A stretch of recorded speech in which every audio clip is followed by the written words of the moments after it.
If you had told me a year ago that my husband's boss would be the one to change the way I see myself, I would have laughed.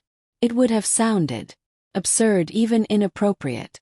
But life has its quiet surprises, the kind that slip in through the side door when you're busy pouring coffee or pretending to enjoy another company dinner.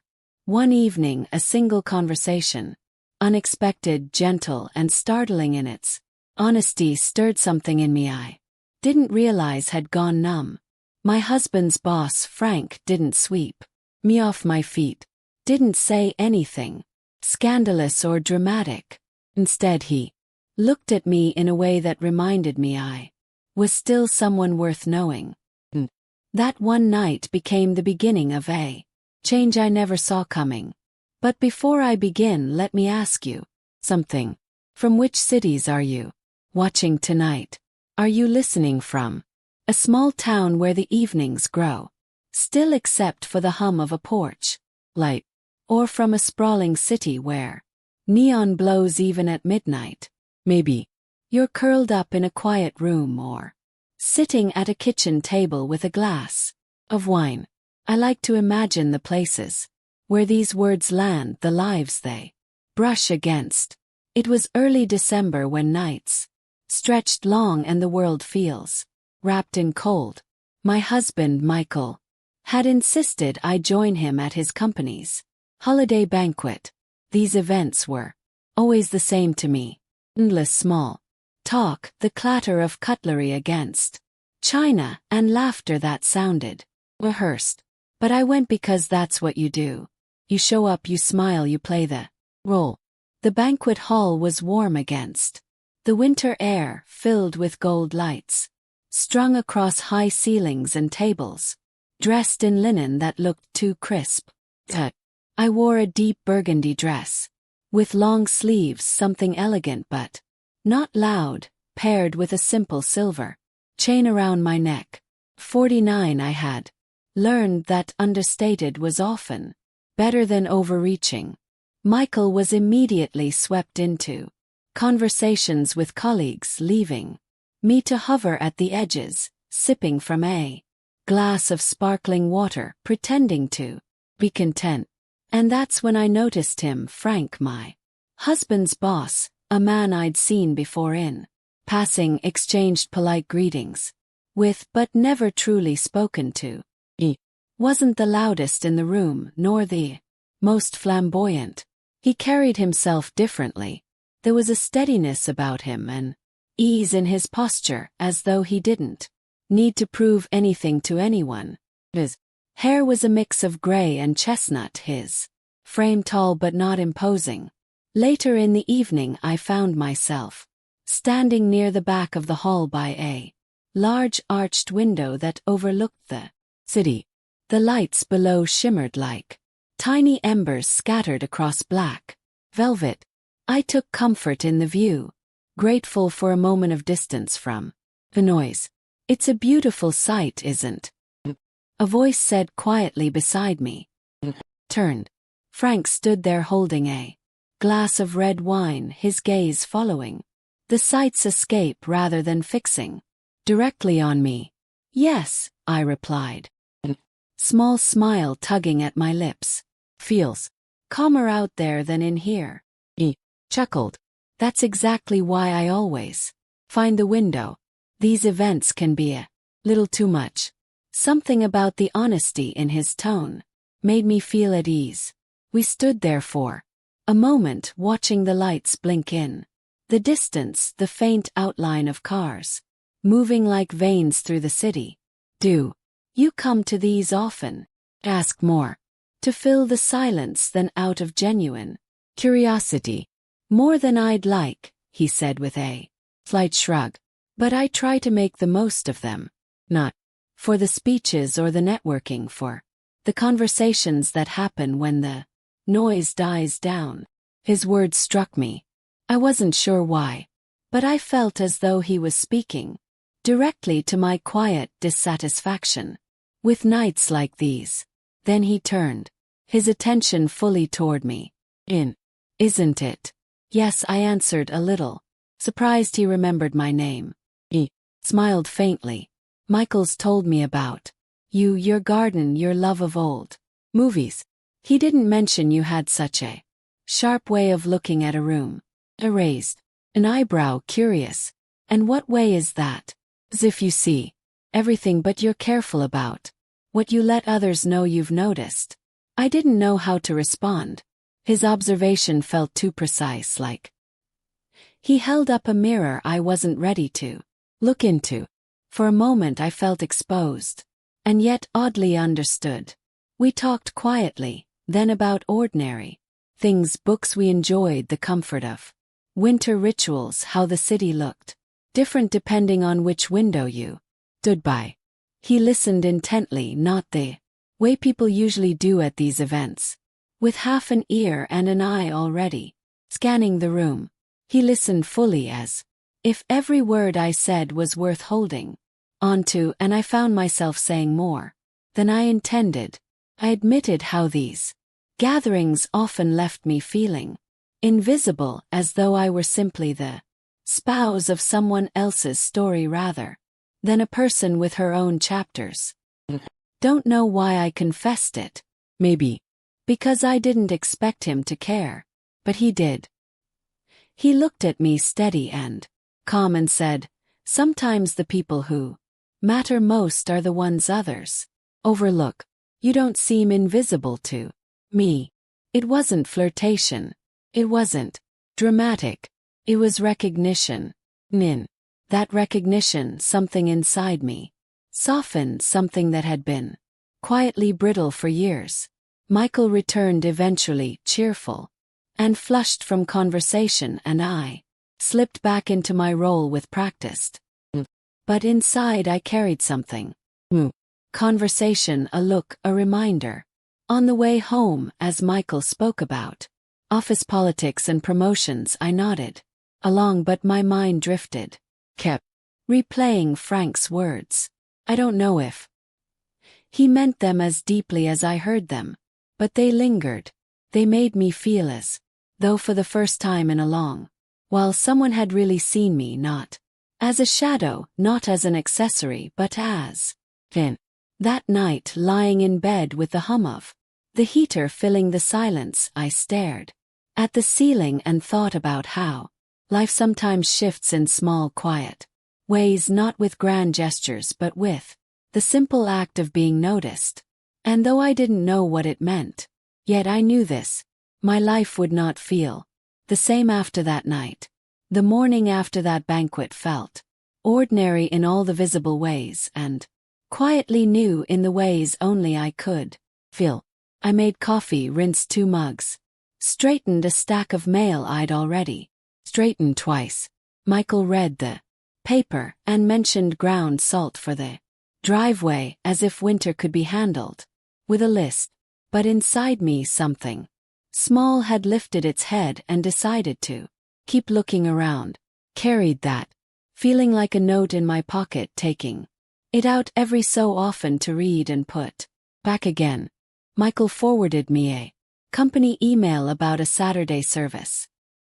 The team was assembling winter kits with the neighborhood shelter in the lobby of their headquarters, gloves and hats, travel-sized toiletries, little hand warmers that bloom like beans when you click them. He asked if I'd want to come with him. It wasn't his usual kind of ask. He knows I prefer doing to mingling, and this sounded like doing. Said yes before I found a reason to excuse myself. Saturday announced itself with a sky the color of tin and air that pinched me. Parked in the nearly empty garage, our footsteps ringed with that weekend echo buildings make when they're resting. The lobby wasn't resting though. Tables had been pulled together and covered with craft paper. Boxes lined the walls like sturdy, helpful soldiers. Cluster of volunteers unspooled twine, counted toothbrushes, and wrote simple notes that said things like, "Stay warm" and "You matter." There was a crock pot of cocoa releasing a steady ribbon of cinnamon into the air. I taped my name to my sweater and began paring wool. The work settled my heartbeat the way matching things always has. Cross. From me, a college kid in a ball cap. Told jokes without asking for a stage. And an older woman arranged scarves by color as if making a painting. Buildings' glass doors kept admitting winter, and each time they did, a swirl of cold reminded us of why we were. I didn't expect to see Frank. Didn't plan for it, but I wasn't surprised when he came through the revolving door balanced under the square shadow of a banker's box. Encouraged no announcement. He wore a charcoal sweater and the kind of wool coat that looks like it could outlast a dozen Februaries. He set the box on a table and joined the line of motion without declaring himself in charge. There's a language to work done with hands, and he spoke it. He noticed me after a minute, or perhaps I noticed him noticing me. Either way, the recognition felt steady rather than bright. "Diane," he said, as if greeting a neighbor on the second day of a snowstorm. His voice had the warmth of someone who has already taken off their gloves and stayed to help. "Morning," I answered, surprised at how easily the word came. "We're short on socks but long on shampoo." An odd way to learn about inventory. He smiled. "We're always long on the wrong thing and short on the right one until we start talking. Then it evens out." For a while, we worked without talking. Placed a pair of socks, a knit cap, a packet of tissues, and a little card into each. He opened the next box before I needed it. When our hands reached for the same thing at once, we both paused and laughed, each of us surrendering with a palm up. "And after you, that required no words. I didn't know you could feel seen while counting floss picks, but there it was. When conversation did arrive, it drifted to the safe middle of the table. What the shelter needed most, how the lobby looked different on a Saturday, whether anyone had found a better solution for the always too long scarf pile. Then it moved incrementally to the edges where a person's real interests live. Yes, what I did for myself when the house was quiet. It was a simple question. Felt like an invitation to be honest without being dramatic. "I used to keep a little journal," I said, tying a bow too tightly and starting over. "Nothing anyone would want to read. Things like the way morning light lands on a chipped mug, or how the maple outside our window looks like a congregation with its heads bowed when snows." I stopped for a long time. "Started again this week. That sounds like a good way to measure a life," he said, "not by milestones, by attention." I carried that sentence with me for the rest of the morning. The way you carry the warmth of a hand after you let it. At the cocoa table, I told him about the old movies I love, the black and white ones where people sit on couches, designed for conversation and lighting. Engineers knew how to put a thought on a person's face without words. He said, "There's a small cinema on Maple Avenue that shows classics on Wednesdays and hosts a conversation afterward. The kind run by someone who cares more about community than concessions." Said, I hadn't been in years. He said he suspected the chairs were still forgiving. By noon, the lobby had been transformed into rows of neat bags ready to mean something. We pressed the air out of them and stacked them by the door. When it was done, people didn't take a group photo. They took a breath, the kind of breath that makes you remember your shoulders. Outside, the shelter's van pulled up, and we formed an assembly line through the revolving door. Cold slapped cheeks, and then retreated. Kindness traveled from hand to hand and didn't lose any weight in the exchange. "Thank you for coming," Frank said when the last box disappeared into the van. It wasn't the sort of thanks people throw at the air. It was placed carefully in my direction and allowed to land. Thank you for the tip about the cinema, I answered. I may try it. Good, he said, and he left it there, which is to say, he left me room to be brave on my own. The next Wednesday I stood outside that little theater with the maple avenuing and the ticket window that looked like a memory. The poster board listed a film I'd watched with my mother on a television at home.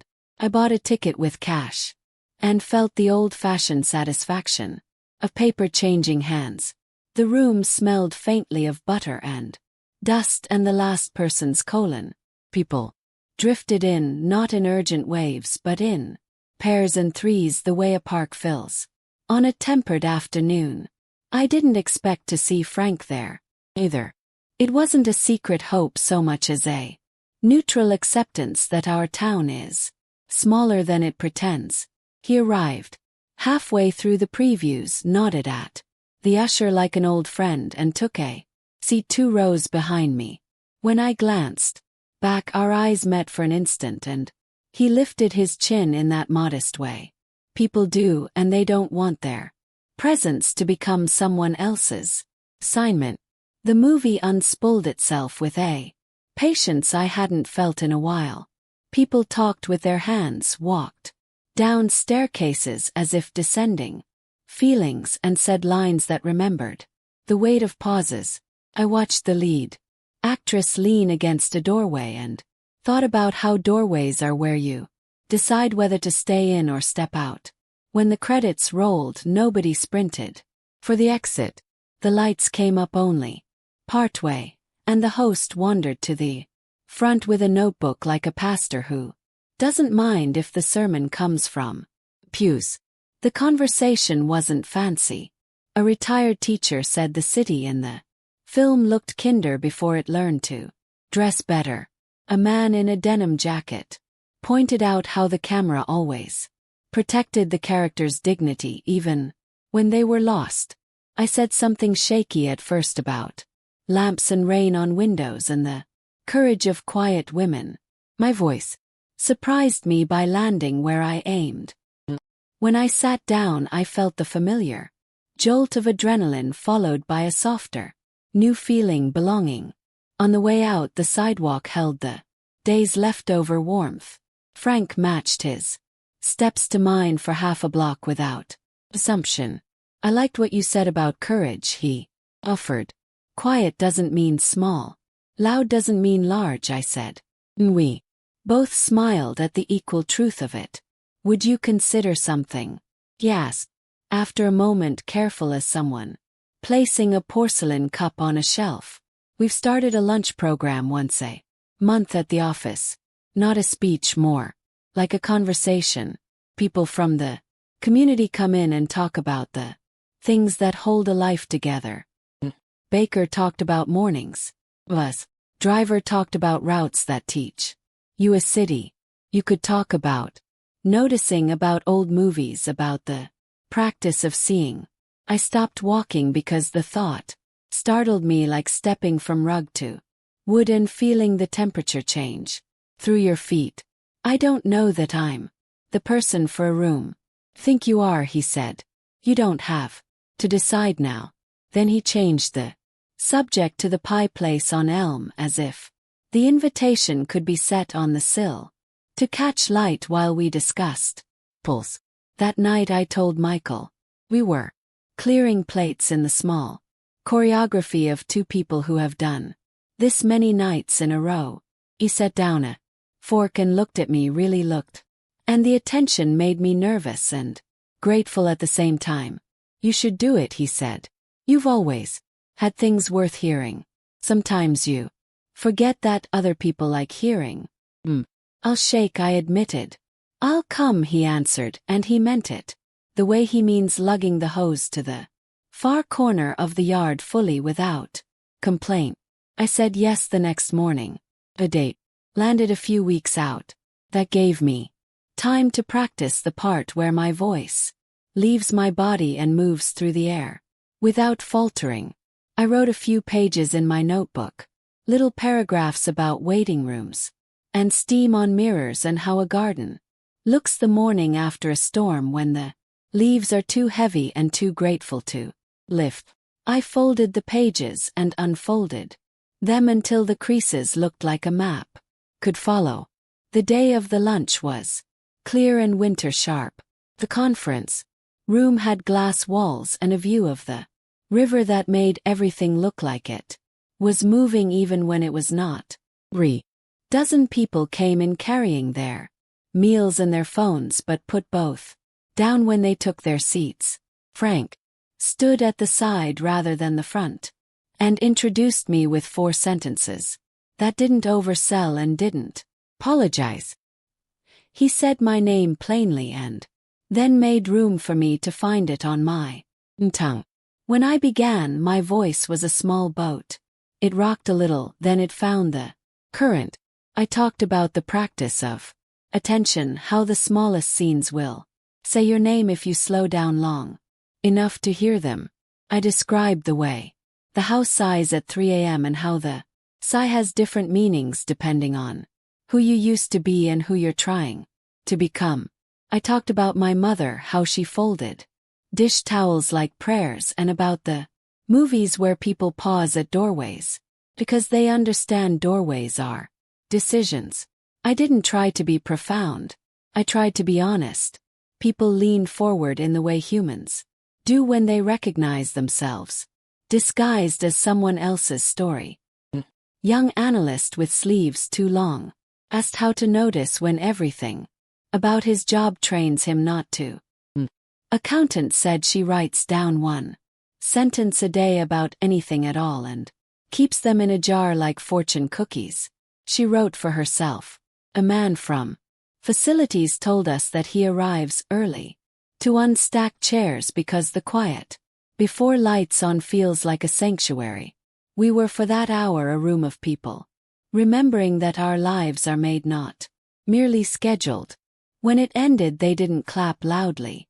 They clapped with their hands and their faces, which is to say they let me see that something landed. Michael stood in the back and gave me a look I hadn't seen in a while, the kind that carries pride without performance. Frank shook my hand in the doorway. Was a simple professional gesture, and somehow it carried the exact weight it needed to carry. Thank you, he said, for bringing the room to itself. Thank you for asking me, I answered, for the room. After that, it didn't become a string of talks or a sudden new career. I didn't start a channel or a tour. The changed was smaller and more durable. Rejoined my life with the kind of devotion we usually reserve for new things. I wrote in the mornings, not in long heroic sessions but in faithful ones. I went to the cinema when the poster called to me. I invited 2 neighbors over on a Sunday to rewatch a film we loved and talk about it afterward over pie I didn't bake perfectly. The conversation traveled easily across the table like light across water. Paid attention to Michael with the same steadiness I was learning to offer myself. We took an evening walk without our phones and named the houses the way we did when we were first married. The one with the brave tulips, the one with the mysterious wind chimes, the one that needs someone to love it more than paint. He told me a story from his first job I'd somehow never heard. Told him I'd said yes to reading a paragraph at the Wednesday cinema when they asked for audience volunteers.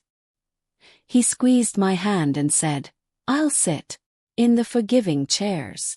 I kept seeing Frank as one does in a reasonably sized town and a steady life. In the lobby on a Saturday when the shelter needed blankets again, in the back of the cinema twice in 6 weeks, where he laughed at the same line.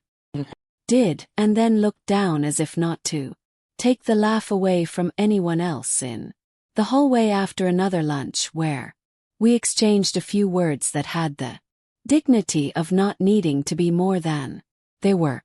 We had built without declaration a shape that could hold something valuable, attention, encouragement, a high regard that stayed inside its lines. There were moments, and I will be honest about this, when I felt a tug that wanted a name it didn't deserve. A tug is a human thing, not a plan. Handled it the way you handle a candle in a room with curtains, by noticing where the flame is and where the fabric is, and honoring both. What mattered, what changed my life, wasn't the possibility of anything beyond respect. It was the shockingly restorative experience of being seen clearly and safely, then choosing to see myself with the same care.